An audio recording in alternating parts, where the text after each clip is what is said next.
Thank you for the opportunity. I heard you say that if we want something and it's not coming, then we're not in alignment with it. Well, let's talk about what it is, because it is wanted and absence of what is wanted. And so you're in alignment with it. Just which part of it are you in alignment with? The coming or the holding it away? Yeah. Okay. Yes? Every subject is two subjects. Wanted and absence of it. So I feel blessed with a strong, healthy body, and I would like it to weigh about 35 pounds less. And I'm wondering if it's my lack of alignment with it being more trim, or am I letting the rascals in my life frustrate me, and that frustration is playing out in overeating? Well, it doesn't matter. It doesn't matter, but the image that you hold is usually what is at the basis of anything. And this is a very easy example, especially as it regards your physical body. It usually has your attention. Mm-hmm. It has your attention. And so whatever has your attention has your active vibration. And so you would know how much less than positive emotion you feel toward it and how much positive emotion you feel toward it. In other words, it's just how much airtime you're giving it. And of course, it's a logical thing, isn't it, that when something is, and it's something that you see and you feel, that it's on your mind more. And so what you might do, Esther's been playing a game and she's having some success with it, where instead of thinking about what she's not going to eat, she's thinking about what she is going to eat. And there's something really nice about that. Also, eating for vitality, not for weight loss.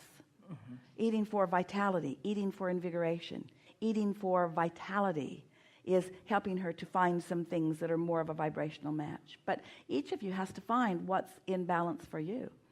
You get what you think about and what you are, where you stand in terms of bodily conditions, where you stand in terms of mental acuity, where you stand in terms of possessions or relationships. Every bit of every bit of every bit of every bit of it is because that's how you feel. In other words, you just cannot get around that. And so we wouldn't spend too much time trying to figure out the details of what I'm feeling. We would just focus on wanting to feel good on a myriad of subjects. And if you can get your attention off of that, how often have you or have you known someone who had some issues in their life? Maybe it was money, maybe it was a job that wasn't pleasing them, maybe it was something to do with their body, and then they fall in love. And now they're in love, everything just starts lining up for them. Stuff they're not even thinking about. What are you doing? Are you eating differently? No, I'm not doing anything. I'm just in love. I'm just using this new person as my excuse to be in alignment with everything that's in my vortex. Mm-hmm. And so it's helpful to find something in your world that is compelling enough to keep you in alignment, or a whole myriad of subjects that keep you in alignment. There are so many things that are pleasing, but you got to get your attention off what isn't working.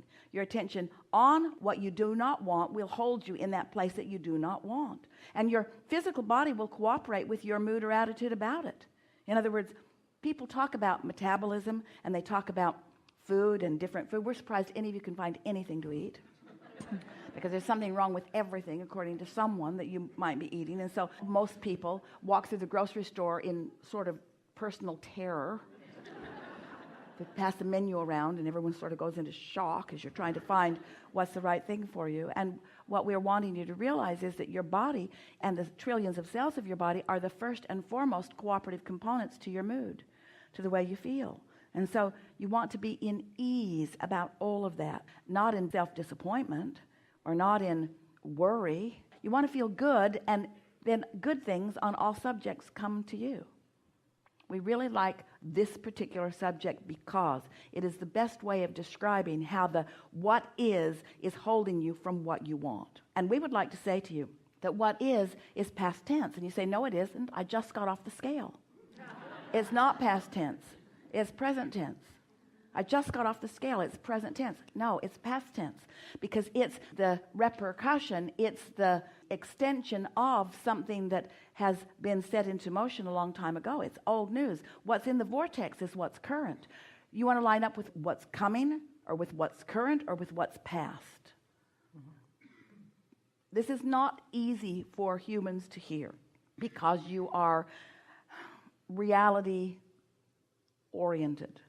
You've got what is-itis because what is feels so real to you. The only reason that what is remains as what is because of the attention upon what is. The only reason. So if you want it to be different, you've got to focus upon it differently. You've got to feel it differently. So you just have to find a way. You have to find a new approach for yourself. Just a thought, oh, that feels pretty good. A thought, that feels pretty good. A thought. And talk to no one about it because no one is as disciplined as you are about what you want. No one can feel the synthesization of the vibration between where you are and what's in your vortex. No one can feel that. And so anytime you involve someone else in it, they're going to add clutter to your trail. Every time. 100% of the time. Every time.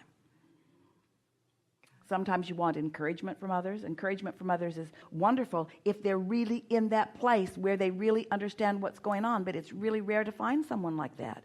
And it's conditional anyway. Now it's depending on somebody outside of you, and then you got to be tied to them all the time. Got to be talking to them and checking in with them, and you become dependent. We want you to be connected to who you really are. Yeah. Thank you. Good? Yes, thank you so much. Yeah. Appreciate it.